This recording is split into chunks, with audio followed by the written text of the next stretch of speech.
Good. All right. Hello and welcome to the Addicts Anonymous podcast. I'm your host, Jim R. Today we're going to be interviewing Carol. How are you doing this morning, Carol? I'm well, thank you. How are you? I'm doing well. So we were just chatting a little bit, getting to know each other. So let's start off with how we usually do it. Let's dive in and talk about your childhood. Do you want the overall or the specific? Give me some specifics. Let me know about how it was growing up, if you had both parents, and.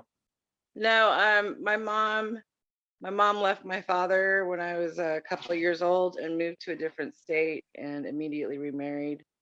Um, so it was a split family, and he had 5 kids. So I was immediately backburnered.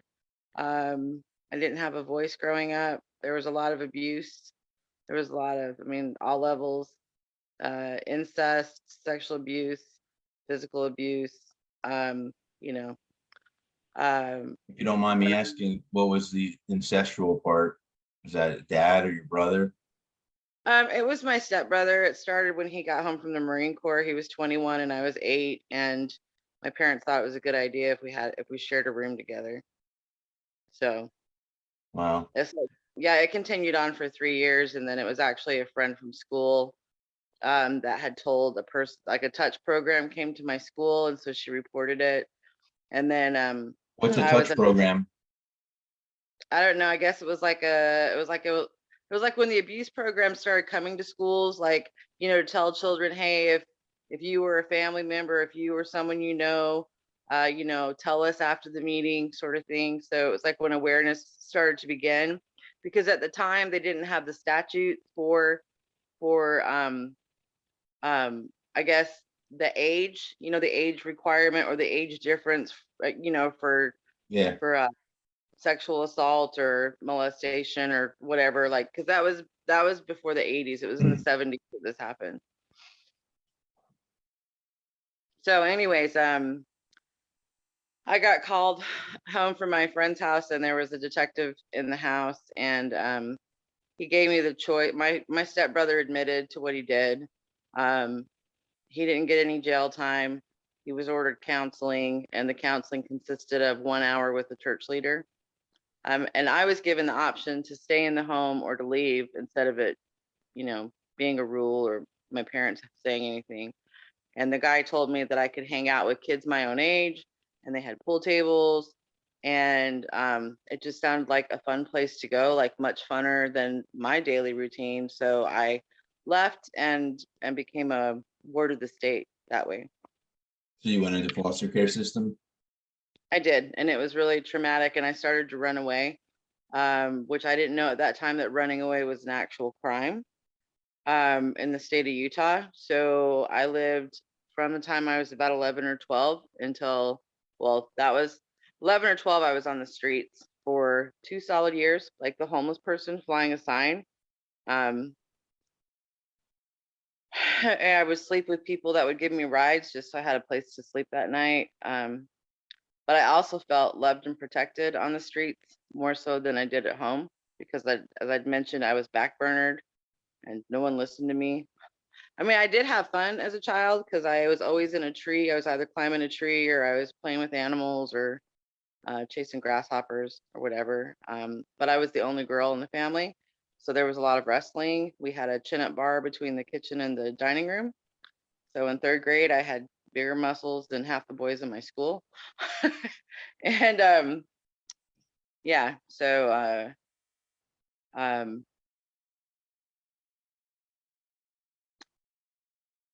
running away introduced me to people. It also introduced me to more of a lifestyle. My stepbrother that had done the molesting would get me high. So that was not my first introduction to drugs, but that was my first consistent introduction to a specific drug. So during the molestation, he would get you high beforehand? Yeah, like smoke weed or drink alcohol. Yeah. Okay. But in retrospect, I knew I was an addict when I was 4 years old. My mom's neighbor, we were all over at their house watching Swan Lake, and he asked me if I wanted some candy, and he gave me some of his mom's tranquilizers off the kitchen table. Um, well, I kept sneaking back into the kitchen so I could eat more candy because I liked the way it felt. I remember that at 4 years old. And then by the end of Swan Lake, I was being taken to the emergency room because I had overdosed and I was falling into walls, as my And mom that would was at say. 4 years old. That was at 4. So Wow. that's my first drug use that I recall. But as far as the obsession and compulsion part of the disease, that's the first time that I can clearly remember behaving that way. So how was life on the streets? What would your day consist of? Um, it was fun. It was a lot of fun actually. How so? Um, Lots of concerts, lots of doing whatever the hell I want. During the 80s, like the early 80s. So I made friends with club owners, so I was always there. I got fed. I had people that were concerned about me. So it was a guy from the streets that gave me my first gun. I was 12 years old with a 22 revolver on the inside of my jacket. Other people like gave me Chinese stars to keep in my pockets. Crazy shit. Um, I'm assuming it was because the streets were dangerous. well, they saw a danger I didn't see, right? Like to me, all of the assaults, because I'd already grown up in such a violent home environment and such a, you know, I'd been abused at 4, 5, 6, 7, 8, and so on sexually from different people that shit was normal. So short of getting murdered, I didn't really have anything to protect myself from. So it's not every day that people try to kill you. um, so yeah, I felt more protected and more loved and more concerned on the streets than I did in my own home as a child. And then one day the drugs turned on me, and that's when it became not fun anymore. You know, like I started having that hunger, or like as alcoholics refer to it as that unquenchable thirst. And that's kind of like where everything changed. So you remember around that time frame when it changed? Hmm. Yep, When was that? I'd already had my 2 daughters. Well, it started when I was married. I had my 2 girls, so I was probably like around 20, 22, 21, 22. See, I worked in a club since I was 19 and I was going to school. Um, when I graduated my school, they actually tried kicking me out on a technicality, which would have made my whole school null and void, like all of that effort and all of that work. And that was the first time I experienced like discrimination. Um, So during the time you were homeless, you were still going to school? yeah, I finished high school. Man, my story is so long. When I was 15, okay, so I went from 7th to 11th grade because I told you running away was a crime, right? So they finally got sick of me, basically, said they had no other bed. They couldn't find a bed for me. So they put me in the state hospital when I was like, I don't know, 11, 12. They said it was for a 30-day observation. Well, during the course of the observation, my parents moved counties, which means the caseworker would have changed. Well, my case fell through the cracks. So nobody knew where I was for like a year. So every 3 months in that institution, we would take a new ACT test, and I would put a higher grade level on it, so that by the time I got a caseworker and got removed from there, um, I was at 11th grade equivalency or higher. Um, so I went from there to a foster home. 3 weeks into that foster home, I had started high school, and the foster parent had a nervous breakdown. Now, one of the institutions I was in, I had stayed in contact with one of the counselors from there, and that person wrote me while I was in the state hospital. And anyways, the lady that I was staying with, who had a nervous breakdown because she found out either her or her son had cancer, through a dining room table through the sliding glass doors, and she got carted off to a behavioral unit. And so now I'm tripping, like, what's going to happen to me?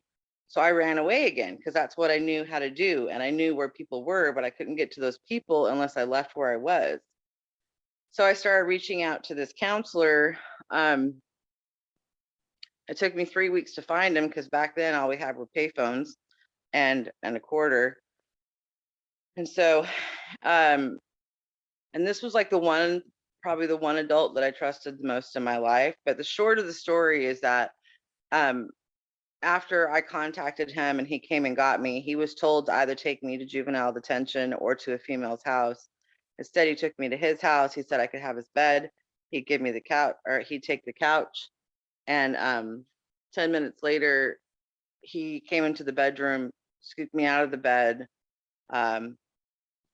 proceeded to sexually assault me. And I don't remember the next 2 years of my life.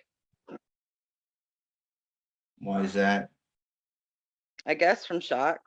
I'll never forget his name, but I know that I don't remember the next 2 years. There was a lot of drugs, I'm sure, a lot of drugs.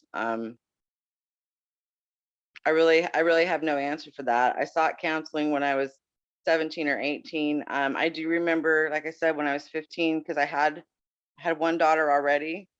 I was illegally kicked out of high school because I got pregnant in high school in 11th grade.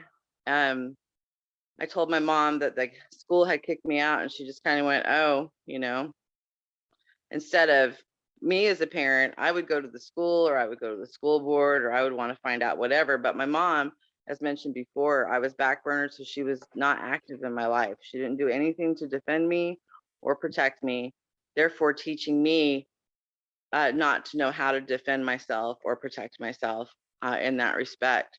So I met a gal on the streets. Her name was Margarita.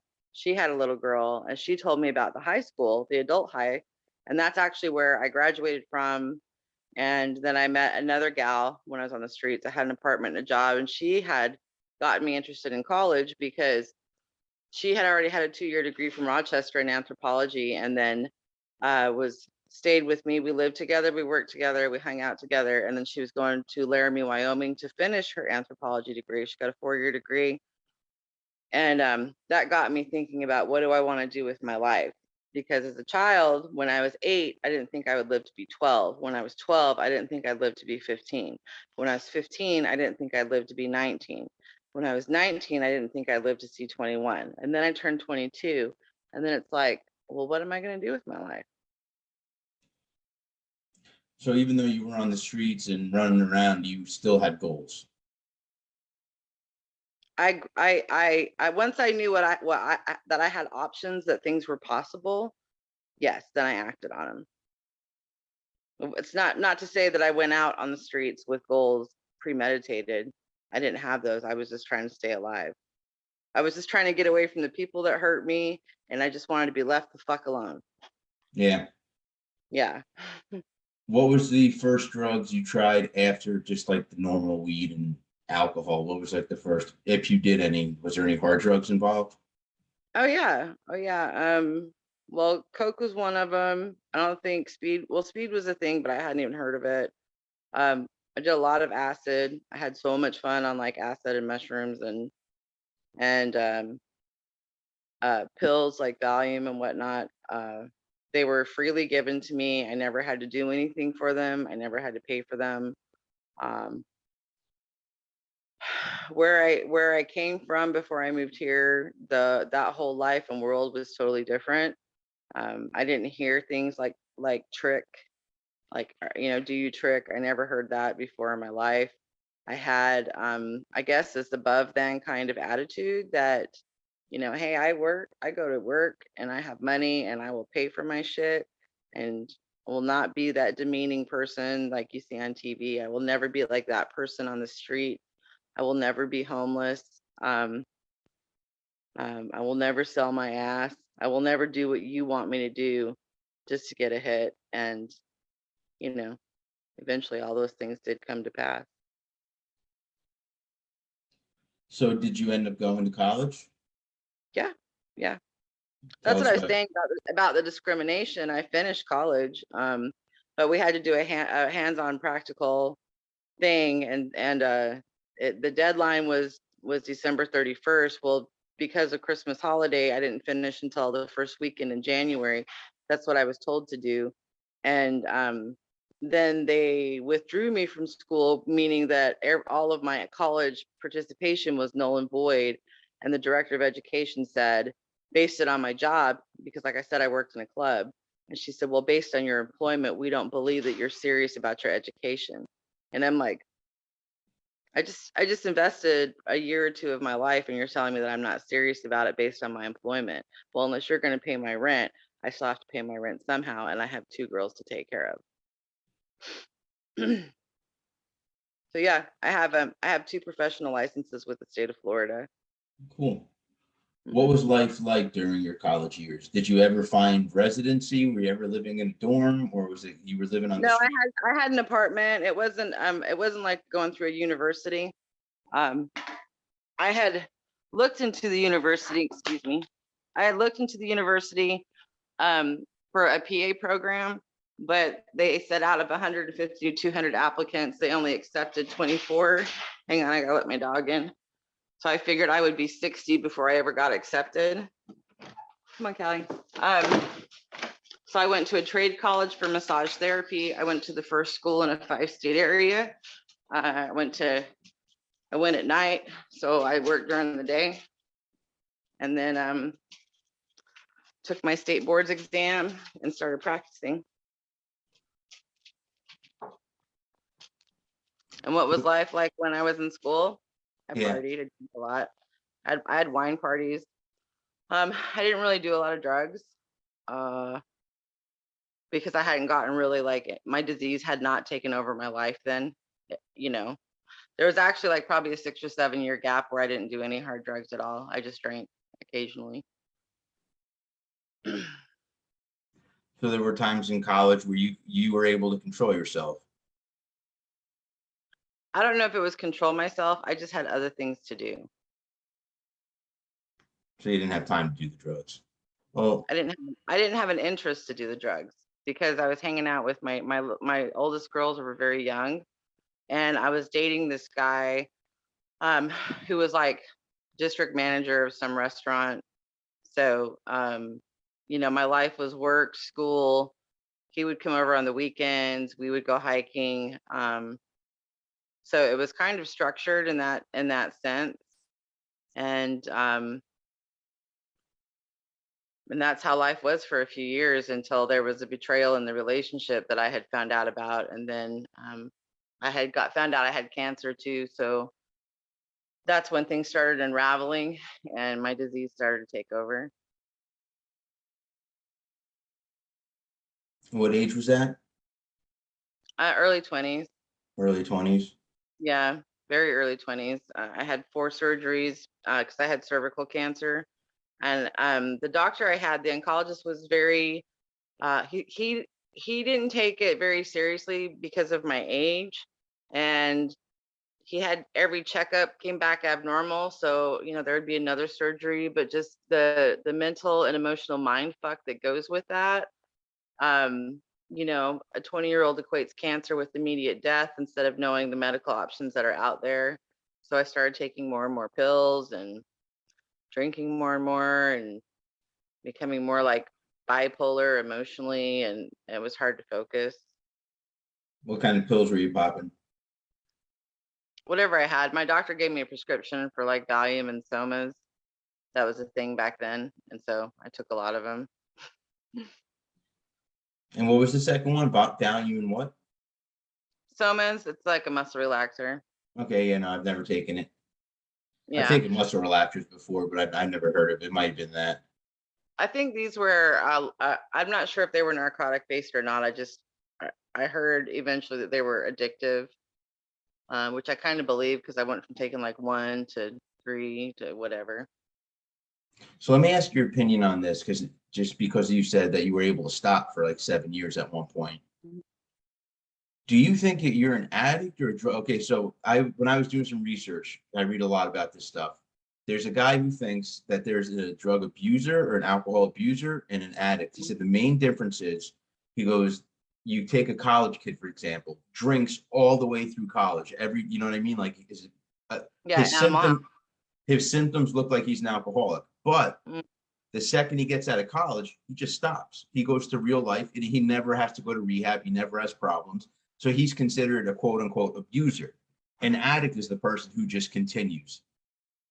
But Okay, the so my, abuser is like, if you give them a reason, like me, I don't know. I might be an abuser because this is my first try at sobriety. And the mhm. reason is because I have a daughter. So it might be the one reason I now have to stay sober the rest of my life, or for all I know, I relapse and I'm considered an addict who just throws my life away time after time. You know what I mean? Mhm. Well, my understanding is the opposition of depression is purpose, and an addict can be defined, or the predisposition of an addict is DNA and childhood trauma, which I have both, and a Yes. lot of, and a lot of. So during the 7 years that I didn't use as much or uncontrollably, or it hadn't taken over me yet, it was still growing because addiction is a progressive disease. So it was progressive enough at that point to still be manageable, for me to still have some consequences, but the consequences did not make my life unmanageable. And that's in step one. Am I powerless over my addiction? And as my life become unmanageable, my life had not become unmanageable enough to me.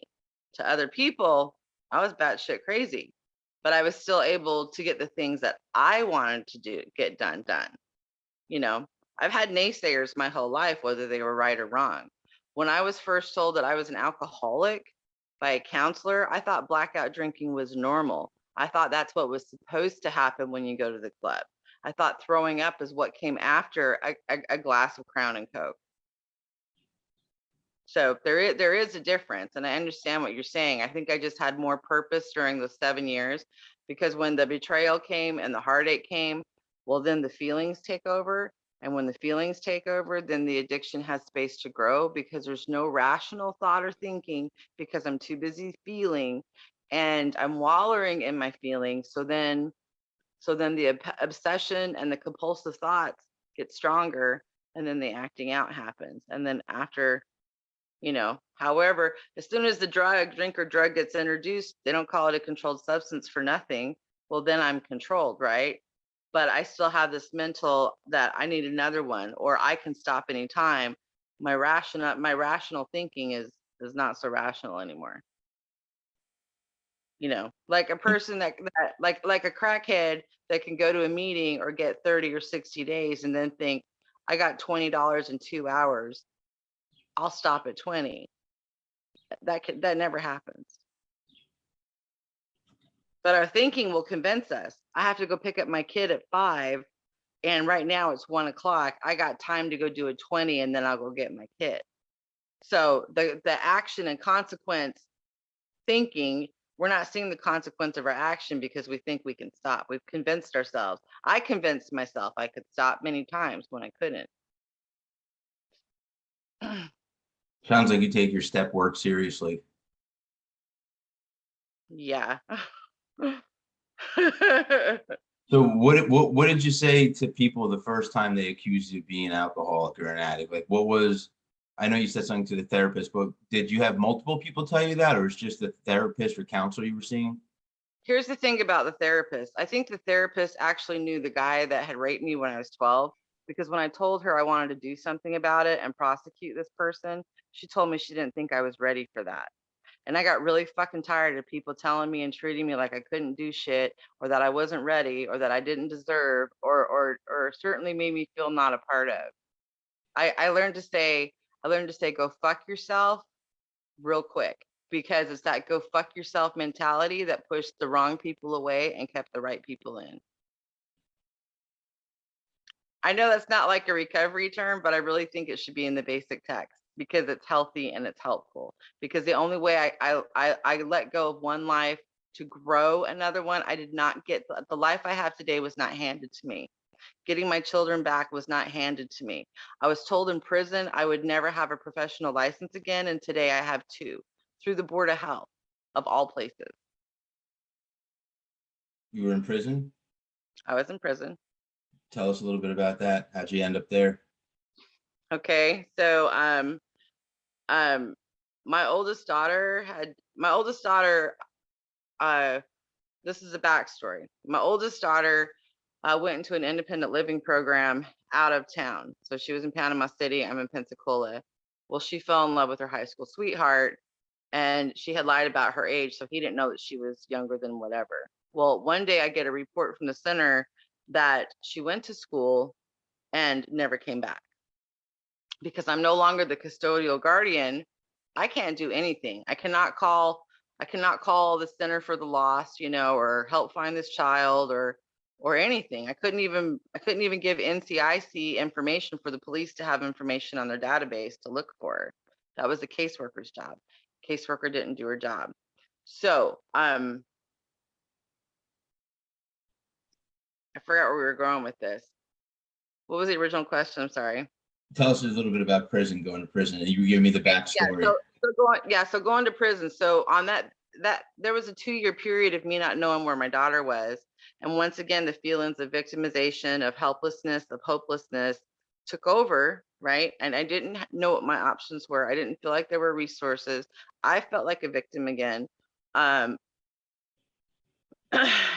so they say in AA about fear run riot or self-will run riot. Yeah, that was me all day, every day. So I would drive around. I drove multiple states and got so many speeding tickets. I don't even remember.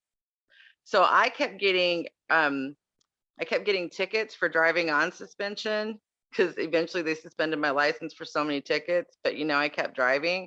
And then on the 4th time I got habitualized, and that's what I actually went to prison for, was driving on suspension. Really? How long were you there? 18 months in a maximum security prison.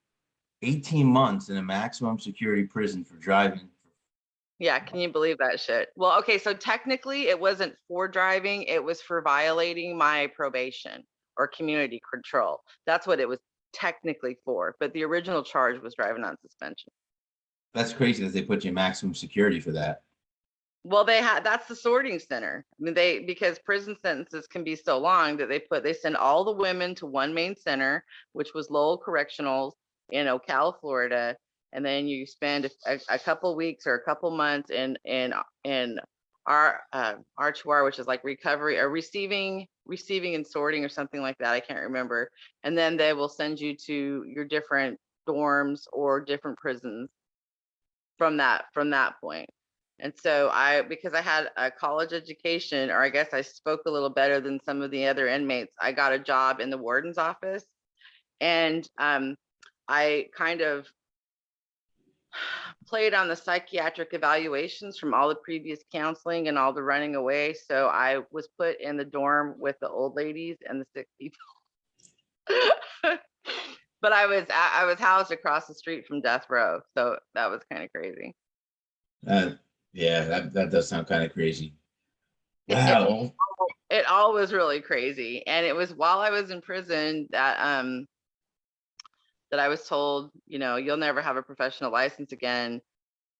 And I just chose not to believe him, because I realized a lot of my reality was based on my belief of other people's opinions, not facts. I had made a lot of life-changing decisions based on opinion, not fact. I didn't do the research. I just took people for what they said, not realizing that some people will say things to fuck you up.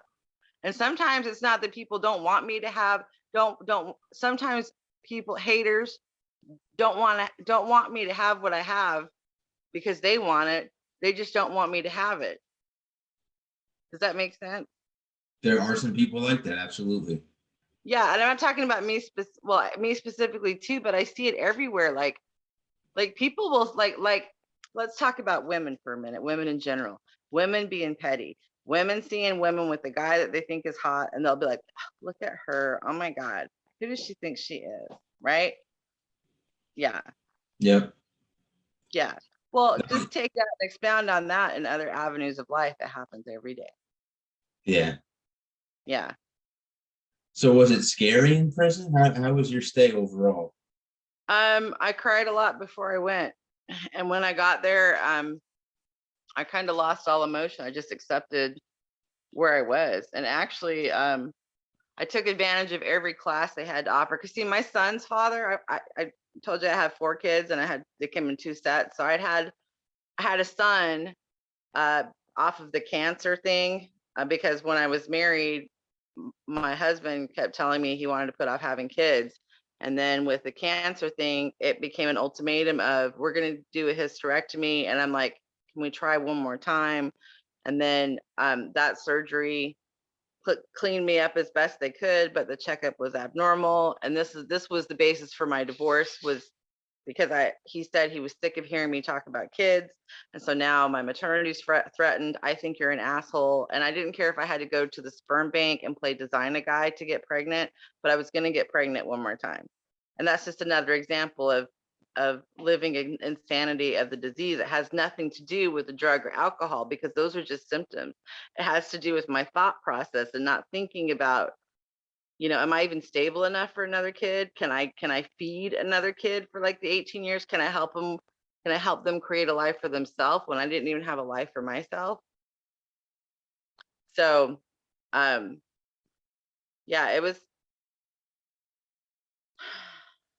I just went into prison with this acceptance and belief that whatever was going to happen was going to happen. But my son's father told me things like prison's better than jail because you get outside more.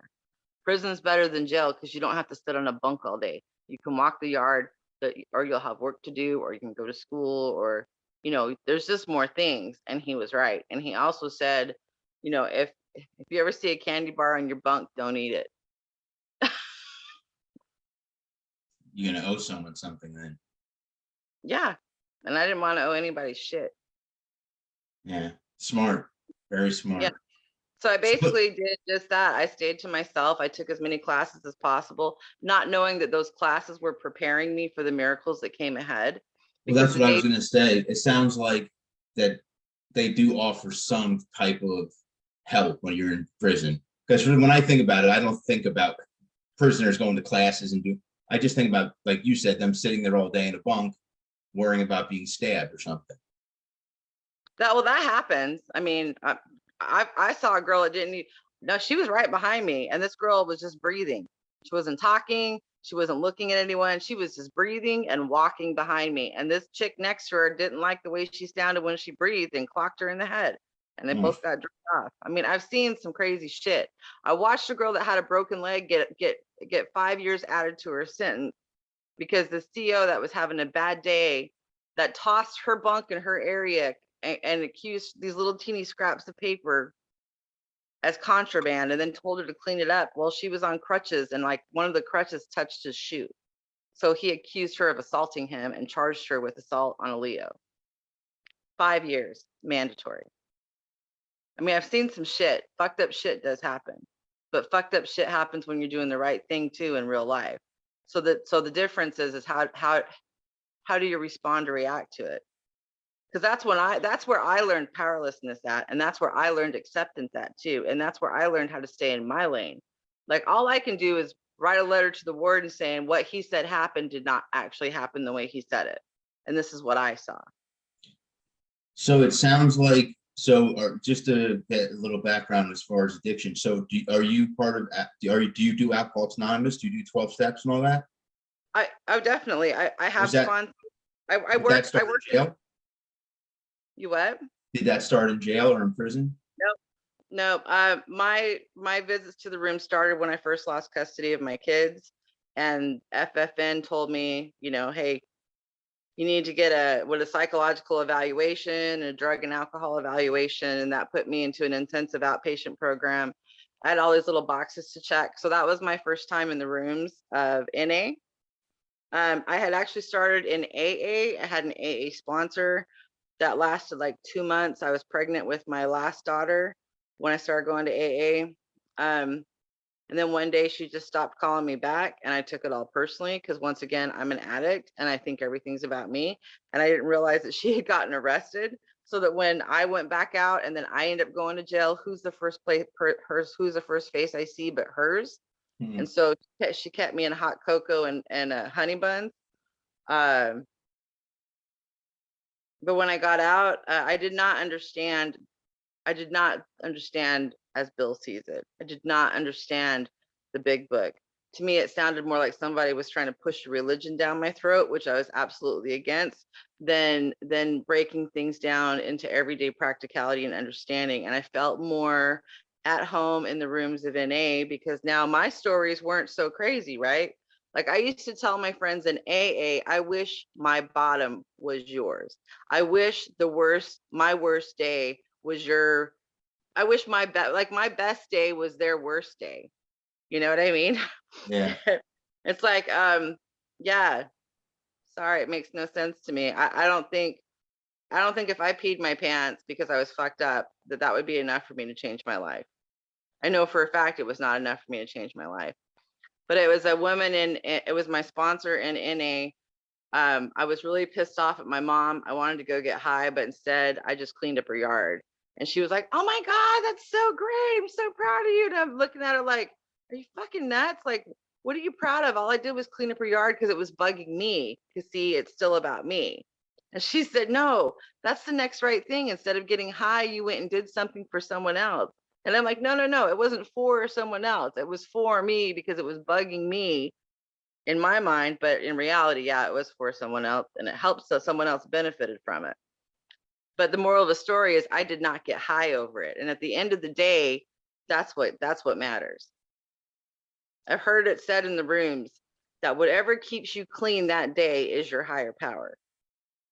And when I was in AA, I heard a lot of God, God, God, and I had a big problem with religious God, with the God in the box, that the God you only talk to on Sundays. And that's only if you're wearing the right shoes and the right dress. Right? Yeah, absolutely. So let's talk about your recovery. Okay. Tell me about when I guess when you finally said, "I'm obsessed, I'm a drunk, I'm an alcoholic, I'm a drug addict, and I need to get some fucking help." Well, okay, so I'm gonna say that I'm not saying that I haven't had attempts or sincere efforts at getting clean and putting some time together and working some steps. In fact, I had a few years put together. But once again, like in step 4, it talks about resentment and reservations. Well, I never thought that my sponsor would try to get with the guy that I was supposed to marry that I was living with. And that actually happened about 5 years ago. So when I found out, I had 20 bucks in my wallet, some hurt feelings, and I went to a place I knew to go, right? I've heard it said in the rooms that once you get some recovery in you, it will fuck up your next high. And that's basically what happened because I bought my drug of choice. I gave some to dude, broke them off. I go to fire mine up and the drug didn't work. So I put on another piece, I fire it up. And instead of hearing that train, I heard save your ass and not your face. And I realized at that time that all of my previous efforts were to save my face because I thought that was the important part, was the way others perceived me instead of the way I perceived myself. Because up to that point, I did not have a relationship with myself. I was in survival, right? I was still in people pleasing. I was still in acceptance, not my acceptance, but other people's acceptance of me. I lived in conditions. I did not know what unconditional love was. So at that moment, that was my moment of clarity that they talk about in the rooms, where I realized I had a choice. Because so many times I made decisions based off of my back being against a wall, not like weighing the options or being, making an informed decision. Mm-hmm. And at that moment, I realized I could fire her as a sponsor, get someone else, and break up with him. So that's why my clean date's August 5th of 2017. So what did you do to stay sober? I called and I actually called my old sponsor. I called my old sponsor and asked her if she would sponsor me again. And she asked me what had changed.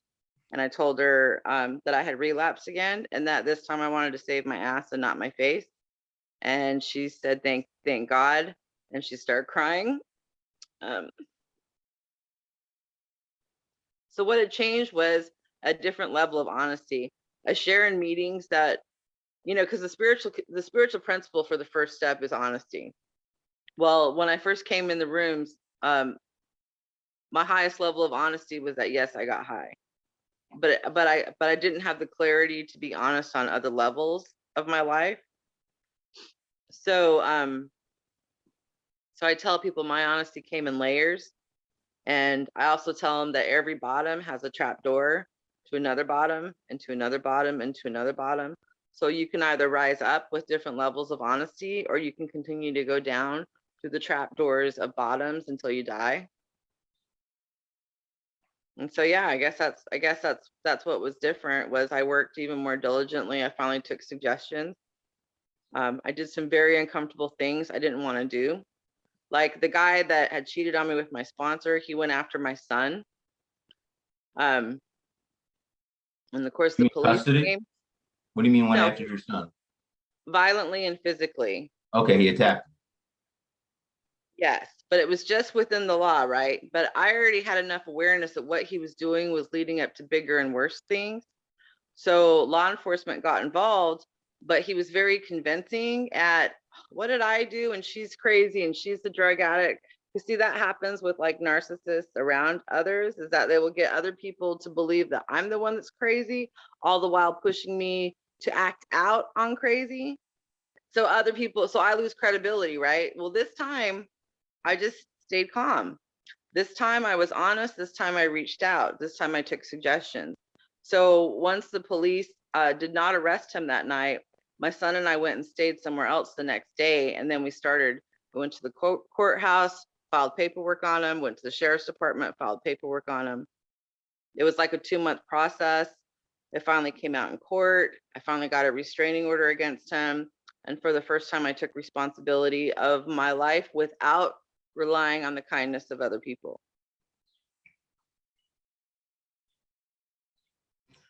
So how are you feeling nowadays as far as your sobriety? Tired. Tired? Yeah, I'm tired. Because that gift of desperation, I tell this to my sponsees too. That gift of desperation that initially kept me clean can be a motherfucker, because it bleeds into other areas of my life. Like when that split happened and now it's just me and my kid. Well, I wasn't working when that split happened, but the bills still have to get paid. So I had to like find a job and ask for help and find resources. And like I talked about the honesty levels, or the trapdoor levels, it was the same thing with employment levels. Like it's not that I went from job to job, but each job I went from one job to a better job to a better job, but I was still a workhorse and I would still work myself to death. And I would always have a side hustle, because you learn that in the streets, right? Always have more than one source of income. And actually it wasn't, today's my first Tuesday off without having another job to go to, because last week I closed my private practice downtown and I just work one main job, and then I have some clients that I work on. But it's not like I'm here and I'm here and I'm here, and then I go home and have to do mom stuff and pick the kid up from school. And so today's the first real day of breathing, and I'm tired. My soul's tired, but I'm grateful. I'm really grateful. But can I just say one thing real quick? So we talked about unmanageability in addiction. My first example of my life being unmanageable clean was shortly after that split, because I worked like crazy, and then I would get off work. I would go to a meeting, I would fellowship, like you said, the meeting after the meeting, and then I would come home, rinse and repeat. This went on every single day. And whether I wanted to go to a meeting or I meant to go to a meeting, someone would always call and say, "Hey, are you going to the meeting tonight?" "Oh, yeah, I'll be there." And that wasn't like I consciously wanted to go. I just went because I said, "Yeah, I'll be there." Well, after about 3 weeks of this or so, I was home for a minute, and my son and his girlfriend were in the kitchen, and I decided to make dinner for them. And it was while I was like cooking chicken that I realized I hadn't cooked a meal in 3 weeks. Not for myself, not for anyone else. And I was like, holy fuck, my life has become unmanageable clean. So I handled it like I would a job, and I went to that meeting. I still went to that meeting, but I got the meeting schedule and I took my day planner out, and then I scheduled what meetings I was going to go to on what days, so that I wasn't, to do something different, because that's what Yeah. that first sponsor that said it was so cool that I cleaned my mom's yard when I was pissed off. I took her suggestion, which was do something different and do the next right thing, whatever the next right thing is in front of you. Not the next right thing 10 steps ahead, the next right thing that's in front of you right now. Sounds like some good advice. That was going to be, it looks like we're getting towards the end here. Do you Yeah. have anything, because, obviously you said you're got some clients who you handle stuff like this professionally. Do you have anything you want to say to people listening, as far as maybe some advice or, something you've done that has helped, Yes. I don't believe they call this a just for today program for nothing. All we have is today. Today is what's real. The middle word in the word believe is lie, L-I-E. So the real truth comes from experience. That's what I believe. So when we're encouraged to share our experience, strength, and hope, share your honest experience. Live your best life today, because that's all we have is today. Yesterday doesn't matter, and tomorrow's not here yet. Thanks for letting me share. That's awesome. That's so awesome. You did great. Thanks. So thank you for coming on today. And for anyone watching or listening, please go below and click subscribe, give us a like. Also, we are on Facebook, where you can go to our group page, Addicts Anonymous, and see that under the events tab, we have a ton of different meetings we do daily. We also have us on Instagram, Twitter, Reddit, so follow us there. And that's all I have for today. So until next time.